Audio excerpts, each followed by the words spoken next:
Everyone expects the next iPhone Pro to be better. The wild part is how little it may matter. The iPhone 18 Pro sounds like a serious camera leap, but the iPhone 17 Pro already nails the daily basics. So is waiting smart, or is it just expensive impatience? Here's the real decision.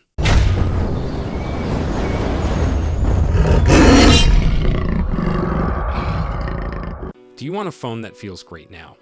Or do you want to hold out for one killer upgrade that could actually change your photos? Apple's upgrade pattern is usually simple. Faster chip, slightly better battery, the new color that looks different for 2 weeks. Then you forget it exists. That's why the iPhone 17 Pro is such a tempting buy. It's already in the sweet spot. It's fast, it's polished, it's predictable in the best way.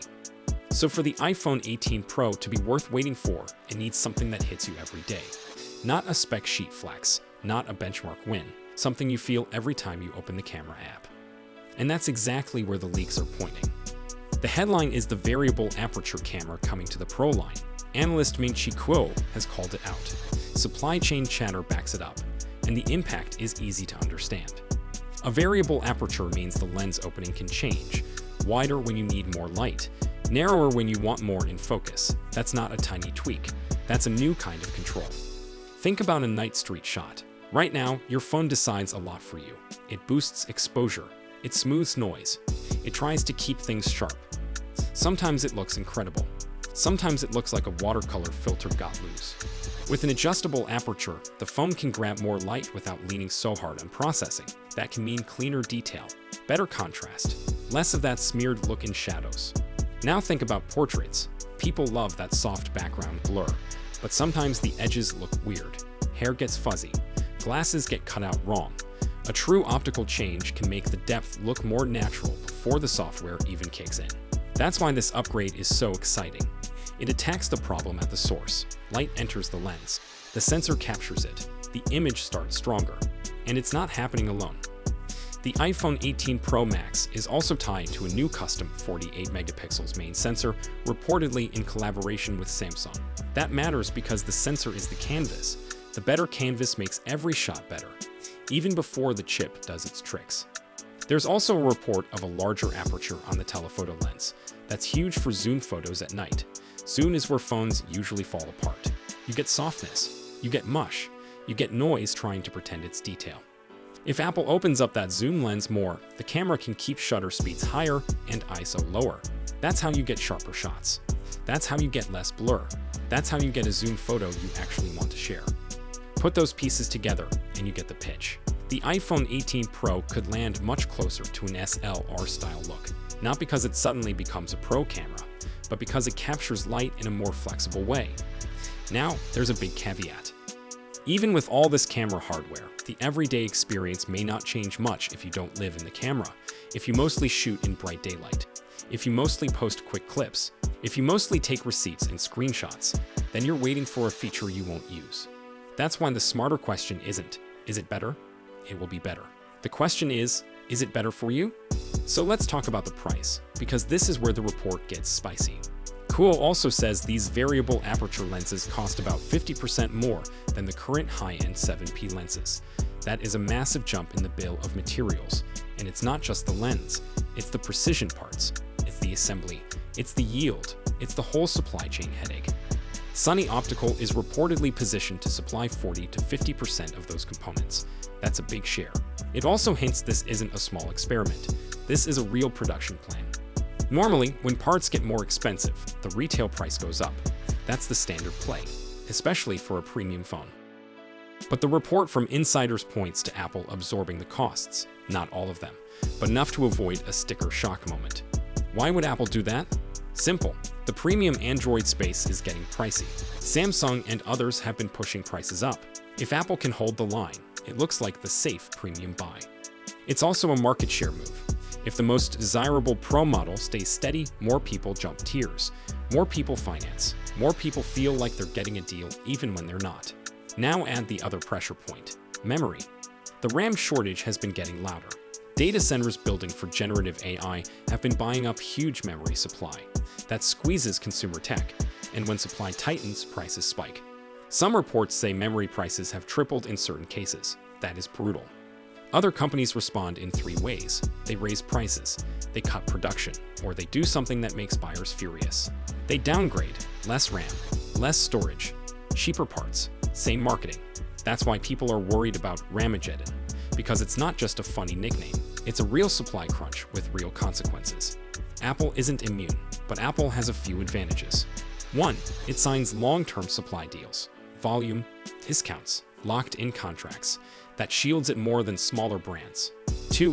It's the biggest customer for many suppliers. Nobody wants to upset that relationship for a quick win. And 3. Apple has a pricing trick it loves. Boost the base storage, raise the price a bit, then act like it gave you value. We saw a version of that logic with MacBooks. Mark Gurman noted base storage bumps alongside price increases. It softens the blow, it keeps margins healthy, and it gives marketing something easy to sell. So what happens with the iPhone 18 Pro price? In India, the iPhone 17 Pro launched around 134,900 rupees after a 5,000 rupees increase over the previous Pro. Analysts now expect Apple to try to keep the next one at the same level. Jeff Pugh even expects an aggressive pricing approach. That doesn't mean it will be cheap. It means Apple may choose stability over squeezing every extra rupee, and that would be a statement. Because if Apple eats higher lens costs and higher memory costs, it can pressure rivals hard. It can force them to defend their price hikes. It can make their flagships look greedy. Now, there's another angle a lot of people miss. If Apple protects the Pro line, it might shift the pain elsewhere. The cheaper models don't have the same sales power. They don't have the same halo. If costs rise across the board, the non-Pro phones could be the ones that get squeezed. That could mean smaller upgrades. That could mean tighter storage. That could mean higher prices where buyers feel it the most. So if you're shopping below the Pro tier, keep your eyes open. The good news for Pro buyers can be bad news for everyone else. Now let's circle back to the question everyone's asking. Should you buy now? If you've got an older phone and you need a new one, the iPhone 17 Pro is a safe win. You get the top-tier experience immediately. Great display, great performance, great camera system already. Waiting a full year is a long time to stare at a cracked screen, or suffer a dying battery, or miss shots because your current camera can't keep up. But if you already have a solid recent device and you care deeply about photography, then waiting gets more interesting. Because the variable aperture camera isn't just a spec bump, it's a different approach. And it could pair with other improvements that make it even stronger. There's also a report of an A20 Pro chip, and its image signal processor could squeeze more quality out of that triple 48-megapixel setup. That's where Apple usually wins. It blends hardware and processing into something consistent, fast, reliable, easy. Plus, there are whispers about a revamped camera app in iOS 17, more control over toggles, the cleaner layout, and a tighter tie-in with Siri and visual intelligence. That matters because better hardware needs better control. If the camera interface stays cluttered, people won't use the new options. If Apple makes it easier to switch modes and settings, that variable aperture feature becomes more than a hidden trick. So here's the vibe. The iPhone 18 Pro Max could deliver one of the biggest camera shifts we've seen in years. Not a new lens count, not a gimmick sensor. The real optical change that affects light and depth. At the same time, the rest of the phone probably won't feel radically different day to day. That's the Apple pattern. Refinement, smooth edges, fewer surprises. So the purchase decision comes down to your habits. If you shoot a lot, if you love portraits, if you film at night, if you zoom indoors, then this next Pro model sounds like it's built for you. If you mostly live in apps and messages and email, you won't unlock the value. The iPhone 17 Pro will feel incredible, and it will keep feeling incredible. Now, one more thing. Watch how Apple talks about this upgrade when the launch actually happens. If Apple spends time explaining the variable aperture camera in simple language, that's a sign it's a real headline feature. If it gets a quick mention and a montage, it might be more limited than it sounds. Also watch the pricing. If Apple holds the line, that's aggressive. If it nudges up but adds storage, that's the classic move. Either way, it'll tell us how intense the cost pressures really are. Because the supply chain report here is loud. A pricier lens module, higher memory costs, the global scramble for chips, that's a lot to juggle. And yet, Apple might still decide that winning the premium tier matters more than protecting margins. That's the real drama, not just the camera, not just the specs. It's Apple choosing a fight.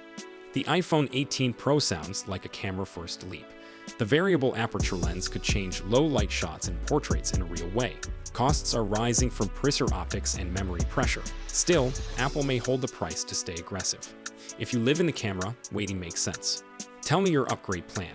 Are you buying the iPhone 17 Pro now? Or are you waiting for the iPhone 18 Pro Max and that variable aperture camera? Drop your current phone model too. I want the full picture. So that's it for today's video. Thanks for watching, and don't forget to hit that like button and subscribe to our channel for more tech news and updates. See you in the next one.